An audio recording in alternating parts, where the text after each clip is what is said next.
Being a place that has children in a longer term care, we sometimes see ourselves as a closed environment, but the reality is that our staff come and go every day. So we feel very vulnerable for our children because they need access to care. There's 24-hour nursing care that is needed, and so staff come and go daily. And so the impact has been on so many levels because we've had to do checks and balances on every entrance point, exit point to the children, towards their nutrition, towards their well-being, when they're taken to hospital, who actually comes onto the grounds, managing our staff so that they are well, so that they can care for the children. So on so many different levels, we've had to just think through everything that we do every day to make sure that we're ensuring safety for our children. Almighty God, we bow before your throne. We glorify. I was shocked and scared because, as I've heard on TV, on radio, they keep on saying people with diabetes and hypertension are more vulnerable for this, and then people are dying every now and then because of other illnesses besides COVID-19. And the reason why I was so scared is because I also got those chronic illnesses. I'm diabetes, I've got hypertension. So I thought I was not gonna make it. I was scared. When you go to bed, you're worried if you're not gonna wake up. When you're facing the time of where you're supposed to go to bed, like for instance, after 10 o'clock at night, you think maybe you're going to have shortness of breath. You think of every symptoms that people have been mentioning out there. So you're always thinking that the shortness of breath will come, or I'm going to cough and I'm going to have high temperature, or if I'm going to have this and that. I think that was the horrifying time. I never experienced anything like that. 10, 20, 30, 40, 50, 60, 70, 70, 80. En dan moet daar 7 by kom. Ja, 1, 2, 3, 4, 5, 6, 7. And that you can see it come out in the child's behavior. Children who are not normally children who cry a lot. Those children cry a lot. They are tantrums. We've seen one child whose mother used to come on a regular basis, and he just started with behavioral challenges. And then we realized that there must be he missed his parents. They don't know where are, because they don't understand what's going on.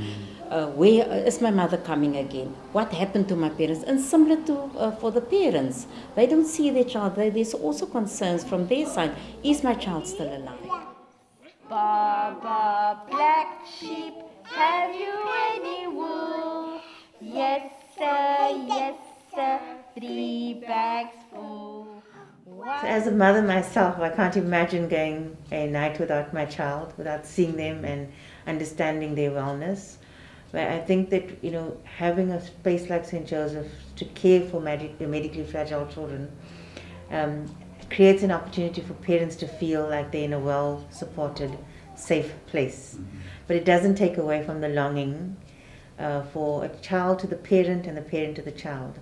So having contact is for reassurance that we are helping and managing their children well, their children are well cared for. It's for the child to have that emotional bond restored with the parent.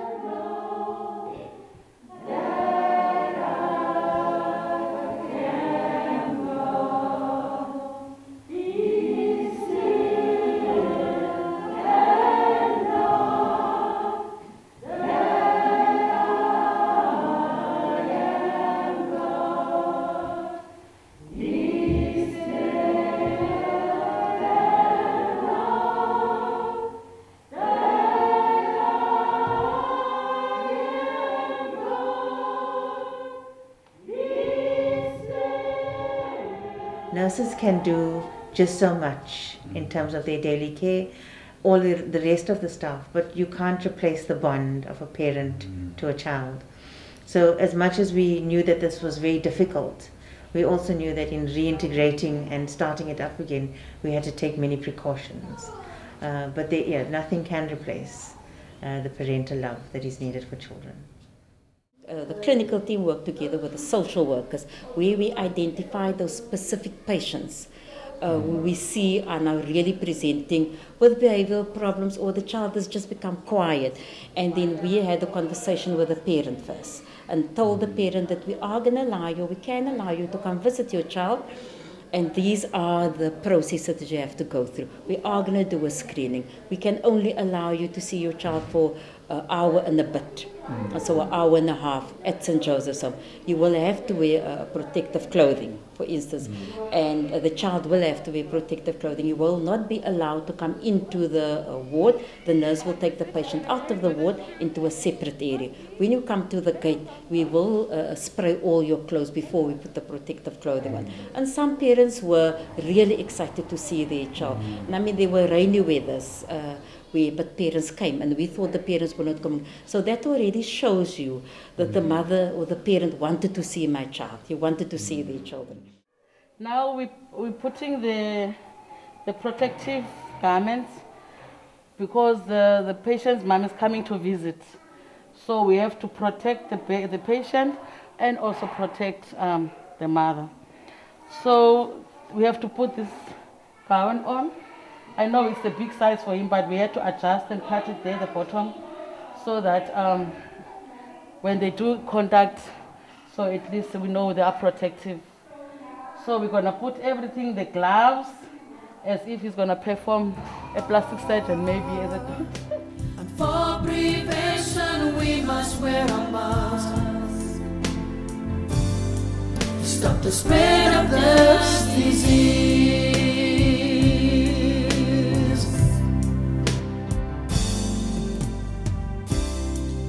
Each and every day, the virus still remains. Don't you ever think that you're okay? Think that you're okay. Come on, let's light a candle and raise a prayer to heaven. With God's help, we can be strong. Let us keep our distance.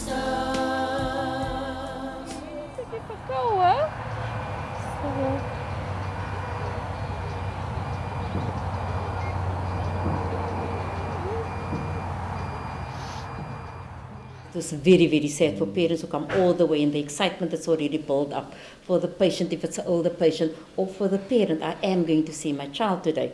And it was sad to let them say we will look at another time, for instance, in 2 weeks' time. So that was in instances where the parent either had a high temperature or a cough or a sneeze, and where the risk to the home and the risk to the other patient is too high, and actually the risk to his or her child. I'm not going to see you today. In 2 weeks' time. Are you alright? Yes. So what are you doing now?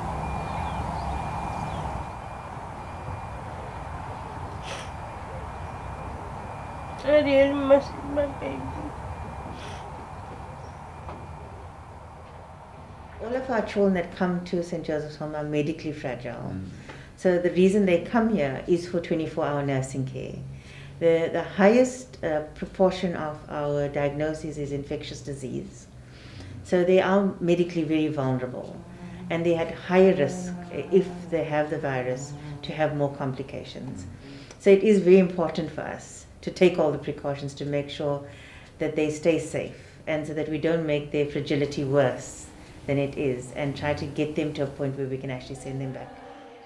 So wearing a mask, sanitizing your hands, washing as often as possible is not as an instruction to change how we want you to be for St. Joseph's Home. This is how we want you to be, to protect all of us all the time, in our homes, in our communities.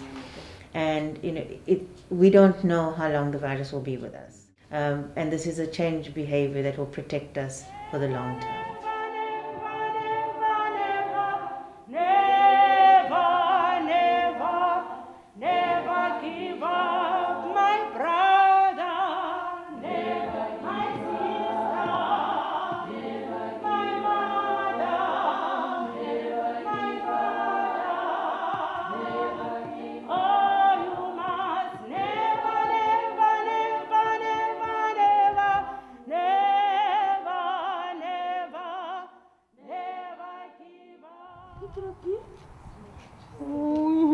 Each and every day, the virus still remain. Don't you ever think that you're okay.